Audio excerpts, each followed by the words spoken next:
क्या हो अगर जिस लड़की ने तुम्हें सपनों से उठाकर आसमान तक पहुंचाया, उसी ने एक दिन तुम्हारा हाथ बीच रास्ते में छोड़ दिया? क्या हो अगर तुम्हारी सबसे बड़ी ताकत ही तुम्हारी सबसे बड़ी नफरत बन जाए? और क्या हो अगर उस नफरत के पीछे छुपा हो एक ऐसा सच जो सब कुछ बदल दे? ये कहानी है सूरज और ईशा की, एक ऐसे प्यार की जो अधूरा नहीं था, बस गलत समझ लिया गया। सीरियल पति ब्रह्मचारी की कहानी अब पूरी तरह फिल्मी मोड़ ले चुकी है, जहां हर मोड़ पर दिल टूटता भी है और उम्मीद भी जागती है। सूरज और ईशा की कहानी किसी आम लव स्टोरी जैसी नहीं है। ये वो कहानी है जिसमें प्यार था, त्याग था और सबसे ज्यादा था गलत फहमियों का बोझ। ईशा, जो कभी सूरज की ताकत हुआ करती थी, वही एक दिन उसकी सबसे बड़ी कमजोरी बन गई। उसने सूरज का हाथ तब छोड़ा जब सूरज को उसकी सबसे ज्यादा जरूरत थी। लेकिन सच कुछ और था, ऐसा सच जिसे आज तक सूरज नहीं जानता। ईशा ने सूरज को छोड़ा नहीं था, उसने अपने प्यार की कुर्बानी दी थी, सिर्फ इसलिए ताकि सूरज अपनी जिंदगी में कुछ बड़ा कर सके, एक मुकाम हासिल कर सके। वो जानती थी कि अगर वो साथ रही तो सूरज अपने सपनों से भटक सकता है। इसलिए उसने अपने दिल को तोड़कर, अपने प्यार को दफन करके सूरज को आगे बढ़ने के लिए अकेला छोड़ दिया। लेकिन किस्मत को कुछ और ही मंजूर था। सूरज ने इस त्याग को धोखा समझ लिया। उसके दिल में प्यार की जगह नफरत ने ले ली। समय बीता, 1 साल गुजर गया, और अब वही सूरज जो कभी टूटा हुआ था, वापस लौटा है एक आईएएस ऑफिसर बनकर। उसकी सफलता की कहानी हर किसी के लिए प्रेरणा है, लेकिन उसके दिल में अब भी एक अधूरापन है, एक जख्म है जो ईशा के नाम से जुड़ा है। इसी खुशी में एक बड़ी पार्टी रखी गई है। चारों तरफ रोशनी, म्यूजिक और जश्न का माहौल है। लेकिन इस चमक दमक के पीछे एक तूफान छुपा है। सूरज और ईशा का आमना सामना। ईशा अब किसी और की पत्नी है, लेकिन उसका दिल आज भी उसी सूरज के लिए धड़कता है। उसका वर्तमान पति जानता है कि सूरज अब आईएएस बन चुका है, और शायद इसी वजह से वो जानबूझकर ईशा को इस पार्टी में लेकर आया है, जैसे वो किसी खेल का हिस्सा बना रहा हो। जैसे ही ईशा की नज़र सूरज पर पड़ती है, उसकी सांसें थम जाती हैं। 1 साल का इंतज़ार, एक अधूरा सपना, सब कुछ जैसे उसकी आंखों के सामने जीवित हो उठता है। उसकी आंखों में आंसू हैं, खुशी के, दर्द के और उस प्यार के जो कभी खत्म ही नहीं हुआ। लेकिन दूसरी तरफ सूरज का दिल अब पत्थर बन चुका है। उसके अंदर सवालों का तूफान है। क्यों छोड़ा था तुमने मुझे? क्या मेरी मोहब्बत इतनी कमज़ोर थी? वो ईशा को देखता है, लेकिन उसकी नज़रों में अब प्यार नहीं, सिर्फ नफरत है। ईशा उसके पास जाने की कोशिश करती है, लेकिन सूरज बार बार उसे नज़रअंदाज करता है।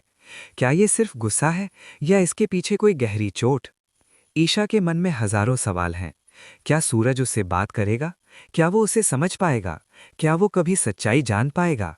लेकिन उसे ये नहीं पता कि जिस खेल में वो फंसी है, वो सिर्फ किस्मत का नहीं, बल्कि उसके अपने पति का रचा हुआ जाल है। उसका पति, जो दुनिया के सामने उसका साथ निभाता है, लेकिन अंदर ही अंदर उसकी जिंदगी को नर्क बना चुका है। वो ईशा को ताना मारता है, उसे उकसाता है, और शायद यही चाहता है कि सूरज और ईशा का आमना सामना हो, ताकि सब कुछ और ज्यादा बिगड़ जाए। इस पार्टी में सिर्फ जश्न नहीं है, यहाँ छुपे हैं राज, दर्द और एक ऐसा सच जो अगर सामने आ गया तो सब कुछ बदल सकता है। लेकिन क्या सूरज सच जान पाएगा, या उसकी नफरत ही उसकी सबसे बड़ी गलती बन जाएगी? पार्टी का माहौल बाहर से जितना चमकदार और खुशियों से भरा हुआ दिख रहा था, अंदर उतना ही भारी और बेचैन कर देने वाला था। हर तरफ हंसी, म्यूजिक और तालियों की गूंज थी, लेकिन इन सब के बीच सूरज और ईशा की दुनिया जैसे ठहर गई थी।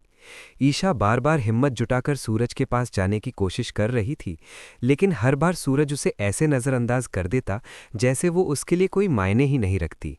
ये वही सूरज था जो कभी ईशा की एक मुस्कान के लिए पूरी दुनिया से लड़ सकता था, और आज वही सूरज उसकी तरफ देखना भी पसंद नहीं कर रहा था। ईशा के दिल में जैसे सुई चुभ रही थी। हर एक पल, हर एक नज़र उसे ये एहसास दिला रही थी कि उसने जो किया, उसका दर्द अब उसे भी सहना पड़ेगा। लेकिन ईशा के लिए ये सिर्फ दर्द नहीं था, ये उसके प्यार की सबसे बड़ी परीक्षा थी। वो जानती थी कि सूरज उससे नफरत करता है, लेकिन वो ये भी जानती थी कि इस नफरत की जड़ में एक बहुत बड़ी गलतफहमी है। उसका मन बार बार कह रहा था, आज नहीं बताया तो शायद कभी नहीं बता पाऊंगी। लेकिन डर भी उतना ही था, डर इस बात का कि कहीं सच सुनकर सूरज और भी ज्यादा टूट न जाए। इसी बीच ईशा का पति दूर खड़ा सब कुछ देख रहा था, उसके चेहरे पर एक अजीब सी मुस्कान थी, जैसे वो इस पूरे खेल का मजा ले रहा हो। वो जानता था कि ईशा और सूरज का अतीत क्या है, और शायद इसी अतीत को वो उनके खिलाफ इस्तेमाल करना चाहता था। वो बार बार ईशा को उकसाता, जाओ मिल लो अपने पुराने प्यार से, देखो अब वो तुम्हें पहचानता भी है या नहीं। उसके शब्दों में ताना था, जलन थी और एक खतरनाक इरादा भी था। वो चाहता था कि ईशा और सूरज के बीच की दूरियां और बढ़ें, ताकि ईशा पूरी तरह टूट जाए। आखिरकार एक पल ऐसा आता है जब ईशा हिम्मत जुटाकर सूरज के सामने खड़ी हो जाती है। उसके हाथ कांप रहे होते हैं, आंखें नम होती हैं और दिल इतनी तेजी से धड़क रहा होता है जैसे अभी बाहर आ जाएगा। सूरज उसे देखता है। कुछ सेकंड के लिए दोनों की नज़रें मिलती हैं और उन नज़रों में 1 साल का दर्द, अधूरा प्यार और अनकहे सवाल साफ नजर आते हैं। लेकिन ये खामोशी ज़्यादा देर टिक नहीं पाती। सूरज का गुस्सा फूट पड़ता है। क्यों आई हो मेरे सामने? क्या देखने आई हो कि मैं कितना टूट चुका हूं, ये देखने कि तुम्हारे बिना भी मैं खड़ा हूं? उसके शब्द तीर की तरह ईशा के दिल में चुभते हैं। ईशा कुछ कहना चाहती है, लेकिन शब्द जैसे उसके गले में ही अटक जाते हैं।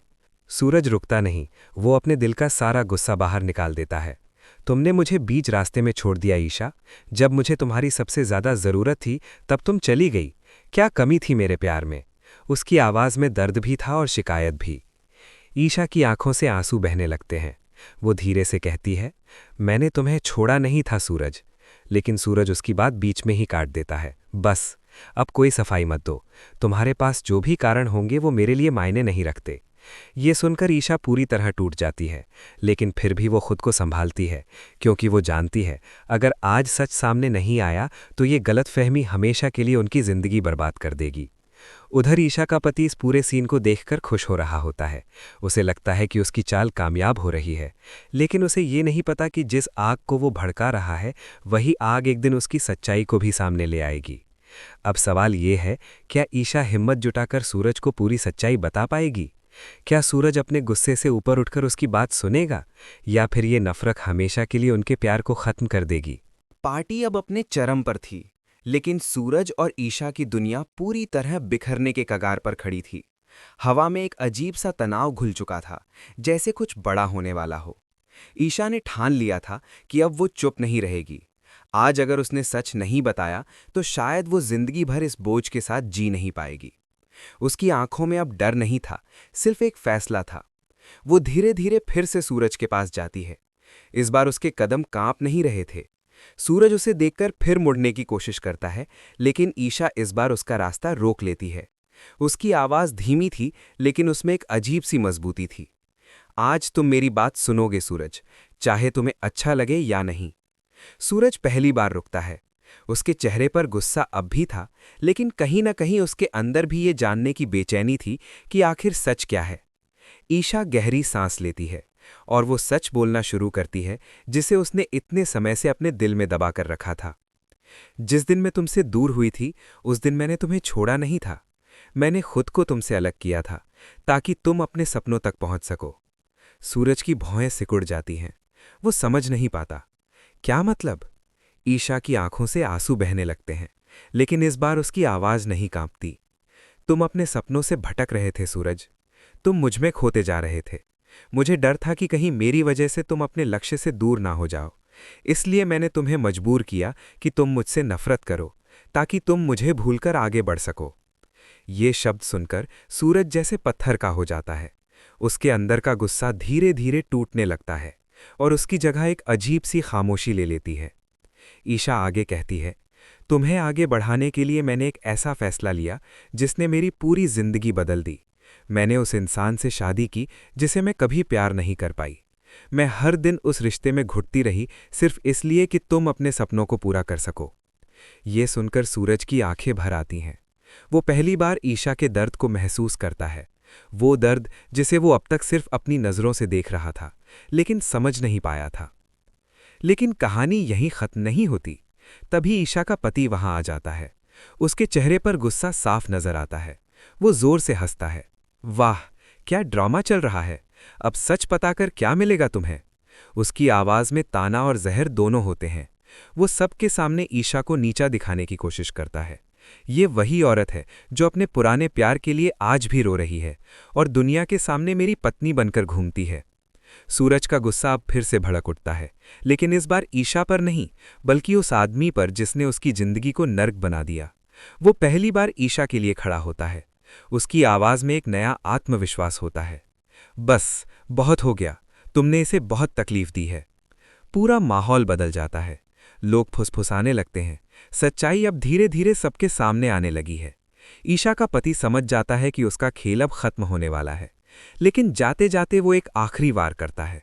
अगर इतना ही प्यार है तो ले जाओ इसे अपने साथ, देखता हूं कैसे निभाते हो इस रिश्ते को। अब फैसला सूरज के हाथ में है। क्या वो अपने पुराने प्यार को अपनाएगा या फिर समाज, रिश्तों और जिम्मेदारियों के आगे झुक जाएगा? उसकी आंखों के सामने ईशा के आंसू, उसका त्याग और उसकी कुर्बानी घूमने लगती है। वो धीरे धीरे ईशा के पास आता है, कुछ पल तक उसे देखता है और फिर उसका हाथ थाम लेता है। ये वही हाथ है जो कभी छूट गया था, लेकिन अब शायद हमेशा के लिए जुड़ने वाला है। लेकिन क्या ये कहानी यहीं खत्म हो जाती है? नहीं, असली कहानी तो अब शुरू होती है, क्योंकि प्यार सिर्फ मिल जाने का नाम नहीं होता, उसे निभाना सबसे बड़ी चुनौती होती है। क्या सूरज और ईशा अपने रिश्ते को नई शुरुआत दे पाएंगे? क्या समाज और हालात उन्हें फिर से अलग कर देंगे, या इस बार उनका प्यार हर मुश्किल को पार कर जाएगा? कहानी अभी बाकी है और अगला मोड़ पहले से भी ज्यादा चौंकाने वाला होगा।